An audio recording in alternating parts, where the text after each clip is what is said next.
Pregnancy டைமில் கீழே படுத்துக்கிட்டு எக்ஸசைஸ் பண்ணலாமா அப்படின்ற இன்ஃபர்மேஷன் தான் இந்த வீடியோவில் பார்க்க போகிறோம்.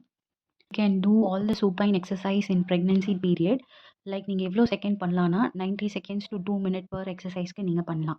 ஓகே, சரி, ஏன் வந்துட்டு கீழே படுத்துட்டு ப்ரெக்னன்சி டைமில் எக்ஸசைஸ் பண்ணக்கூடாது அப்படின்னு சொல்கிறாங்கன்னா, உங்கள் பேபியோட சைஸ் வந்துட்டு பெருசாக ஆக என்ன ஆகும்னா, நீங்கள் கீழே படுக்கிறப்போ யூட்ரஸ் வந்துட்டு கீழே போகிற வெயின், ஒரு வீணா கேவான்ற ஒரு வெயினை வந்துட்டு கம்ப்ரெஸ் பண்ணும்.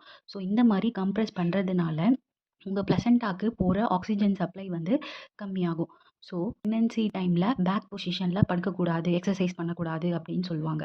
ஓகே, இந்த கீழே படுத்து எக்ஸசைஸ் பண்ணலாம் அப்படின்னு சொல்லிட்டோம். பட் எப்போ வந்து நம்ம கீழே படுக்கிறத ஸ்டாப் பண்ணிவிட்டு நம்ம பொசிஷனை சேஞ்ச் பண்ணணும்? நீங்கள் வந்து ரொம்ப டிசீனஸாக ஃபீல் பண்ணீங்கன்னா, ஆர் ஷார்ட்னஸ் ஆஃப் பிரெத் இருந்துச்சுன்னா, ஷார்ட்னஸ் ஆஃப் பிரெத்னா உங்களால் மூச்சு விடுறது ரொம்ப கஷ்டமாக இருந்துச்சுன்னா, வாமிட்டிங் சென்சேஷன் இருந்துச்சுன்னா, உங்கள் கால் கையெல்லாம் அப்படியே விரைச்சிட்டு நம்னஸாக இருக்கிற மாதிரி இருந்துச்சுன்னா, உடனே உங்கள் பொசிஷனை வந்து சேஞ்ச் பண்ணிவிடுங்க.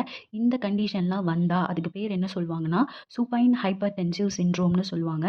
ஸோ சுப்பைன் ஹைப்போடென்சிவ் சிண்ட்ரோம் ஆச்சுன்னா உடனே பொசிஷனை ஸ்டாப் பண்ணுங்கள்.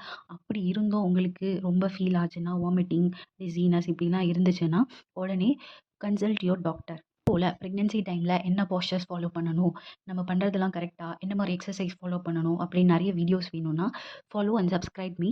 நிறைய வீடியோஸ் போஸ்ட் பண்ணுறேன், பாருங்கள்.